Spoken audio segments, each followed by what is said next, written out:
모든 인간은 하나님의 형상을 따라 지음받은 존재입니다.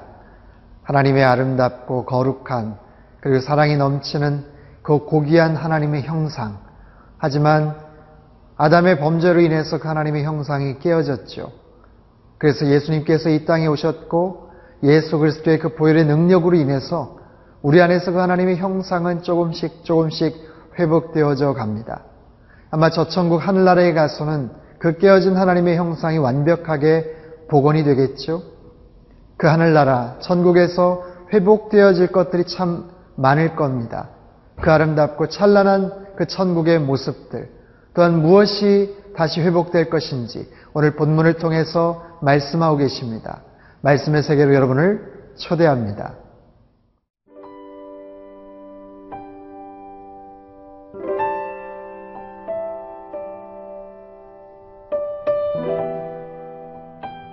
요한계시록 22장 1절에서 11절 말씀입니다.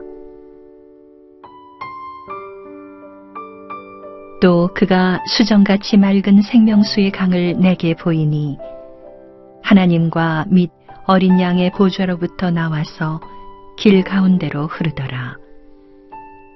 강 좌우에 생명나무가 있어 12가지 열매를 맺되 달마다 그 열매를 맺고 그 나무 잎사귀들은 만국을 치료하기 위해 있더라. 다시 저주가 없으며 하나님과 그 어린 양의 보좌가 그 가운데에 있으리니 그의 종들이 그를 섬기며 그의 얼굴을 볼 터이요 그의 이름도 그들의 이마에 있으리라. 다시 밤이 없겠고 등불과 햇빛이 쓸데없으니 이는 주 하나님이 그들에게 빛이심이라. 그들이 세세토록 왕노릇하리로다.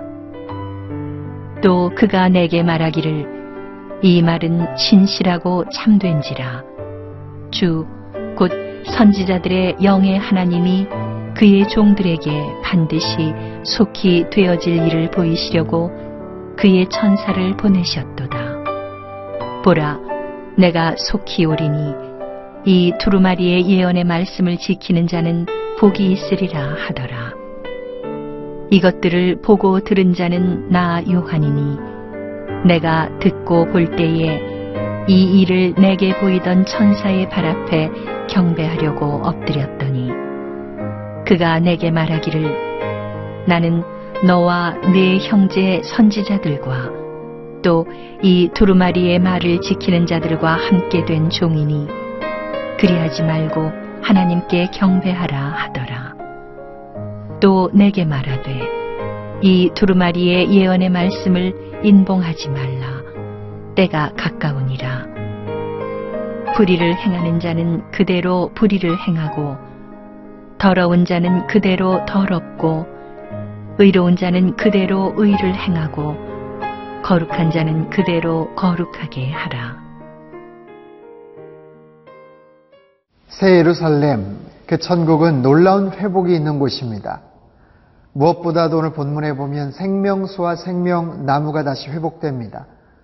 에덴 동산에서 생명수의 강과 생명나무가 있었지만 어떤 역할을 하는지 우리는 알지 못합니다. 왜냐하면 아담의 범죄로 인해서 그 올바른 기능과 역할이 무엇인지 알 수조차 없었죠. 그 생명수와 생명나무의 그 역할과 기능이 어떤 것인가? 오늘 보면 1절, 2절은 이렇게 말합니다. 또 그가 수정같이 맑은 생명수의 강을 내게 보이니 하나님과 및 어린 양의 보좌로부터 나와서 길 가운데로 흐르더라. 강 좌우에 생명나무가 있어 12가지 열매를 맺되 달마다 그 열매를 맺고 그 나무 잎사귀들은 만국을 치료하기 위하여 있더라. 생명수의 강은 하나님과 어린 양의 보좌로부터 시작됩니다. 그리고 길 가운데로 흐르기 시작하죠. 강 좌우에는 생명나무의 실과가 있어요. 12가지의 실과가 저를 따라서 맺습니다. 그 잎사귀들은 만국을 회복시키고 치료하기 위한 재료가 됩니다. 만국의 모든 백성들을 살리고 회복시키는 그런 귀하고 복된 재료가 되죠. 자, 보십시오. 생명수를 통해서 갈증을 해소합니다. 열매를 통해서 허기를 채웁니다. 그리고 그 잎사귀를 통해서 치료를 받습니다.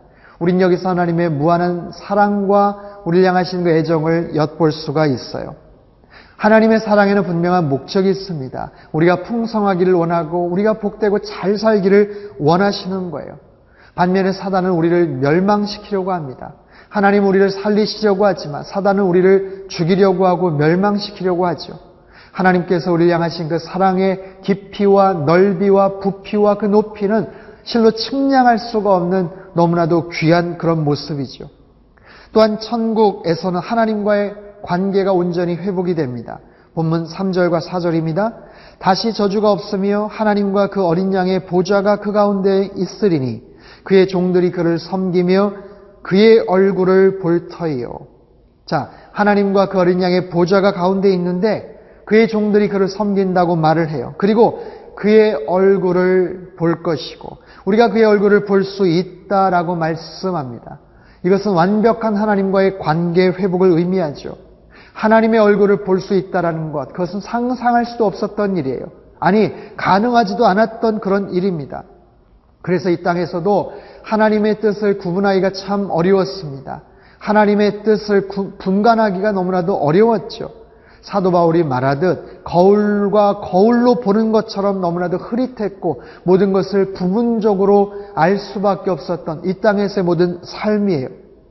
여러분, 우리가 살면서 모든 신실한 크리스찬들의 가장 큰 고민이 무엇입니까? 무엇이 하나님의 뜻인가? 하나님께서 무엇을 원하시는가? 내가 무엇을 해야 하는가, 하지 말아야 되는가? 하나님께서 가장 원하시는 그 뜻을 알기 위해서 우리는 노력하고 또한 기도하고 고민하지 않습니까? 그런데 저 천국 하늘나라에서는 그런 고민이 필요가 없다라는 거예요. 왜냐하면 주님의 얼굴을 직접 볼 수 있기 때문에, 직접 대면할 수 있기 때문에, 직접 그분에게 여쭤볼 수가 있기 때문이라는 것이죠. 그것이 바로 천국이라고 말씀을 하십니다. 사랑하는 성도 여러분, 저 천국 하늘나라에는 생명나무가 있습니다. 그곳에는 선악과가 더 이상 존재하지 않아요. 더 이상 죄로 인해서 우리가 갈등을 하거나 죄된 문제로 고민을 하거나 유혹을 받을 필요가 없다라는 겁니다. 저 천국 하늘나라에서는 우리가 주님의 얼굴을 직접 대면합니다. 모든 것이 클리어합니다. 그리고 모든 것이 확실하고 분명하고 깨끗하고 투명한 그런 관계 속에서 하나님의 아름다운 자녀됨을, 그 특권을 누릴 수 있다라고 말씀을 하십니다. 여러분, 소망을 가지시고 이 땅에서 힘들고 어려운 모든 삶의 역경들을 잘 이기시고 날마다 천국에 대한 소망을 품고 승리하며 사실 수 있기를 바랍니다.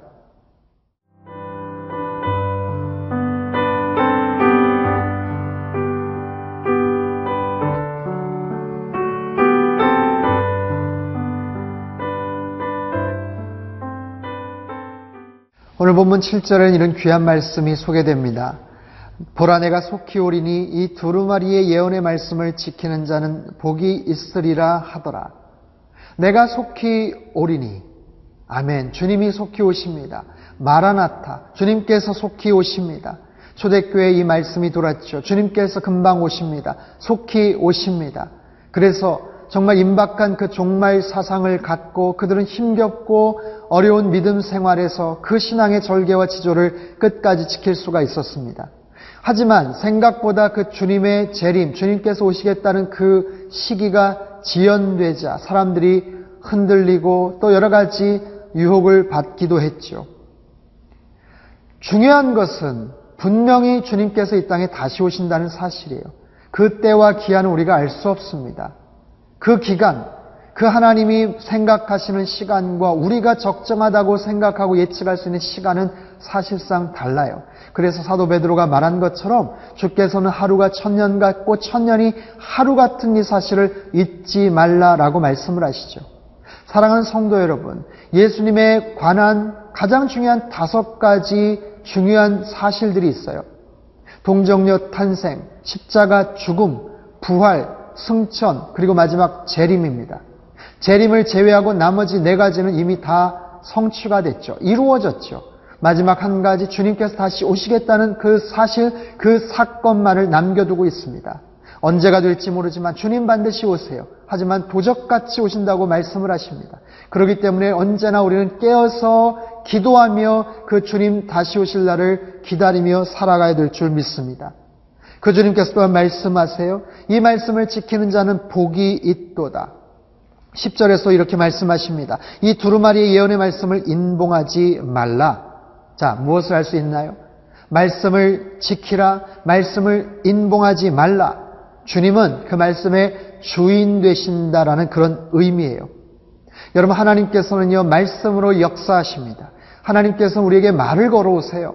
여러 가지 사건으로, 사람들의 말을 통해서, 때로는 큐티를 통해서, 설교를 통해서 우리 마음 가운데 주님께서 속삭이는 그 말씀을 여러분 잘 경청하며 구분하실 수 있기를 바랍니다.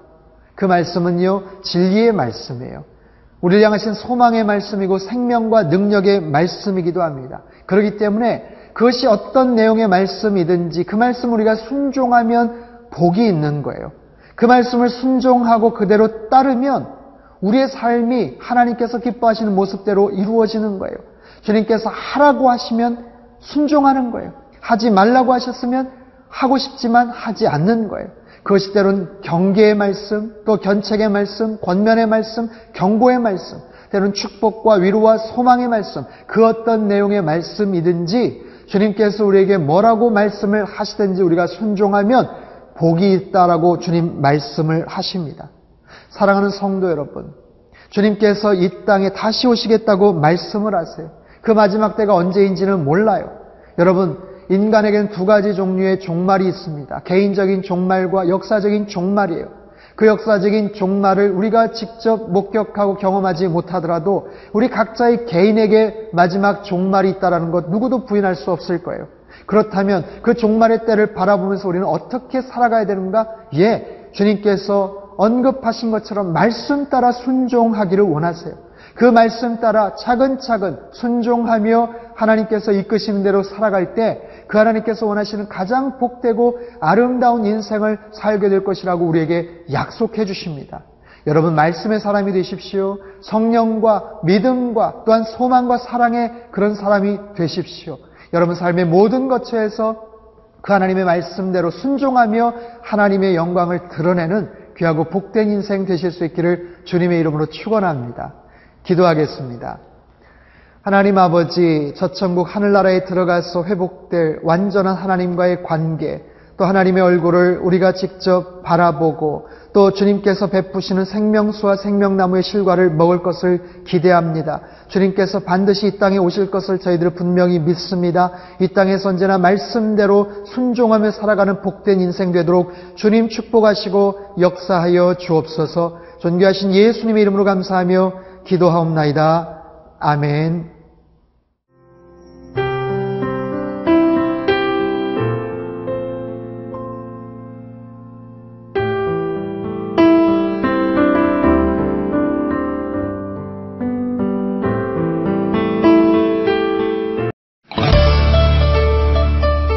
제1회 CGNTV 생명의 삶 큐티 간증수기 공모전. 큐티로 삶이 변화된 이야기, 치유와 회복, 기쁨과 감동, 가족 공동체가 살아난 이야기 등을 자유롭게 작성해 CGNTV로 보내주세요.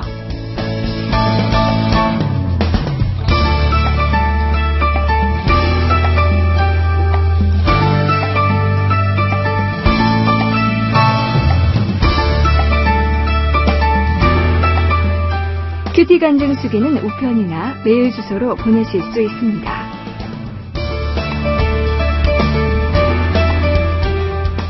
보내주신 작품은 CGNTV 프로그램으로 귀하게 사용될 예정입니다. 당선되신 분들께는 소정의 상품들이 준비되어 있습니다. 하나님의 말씀을 사모하는 분들의 많은 관심과 참여 바랍니다.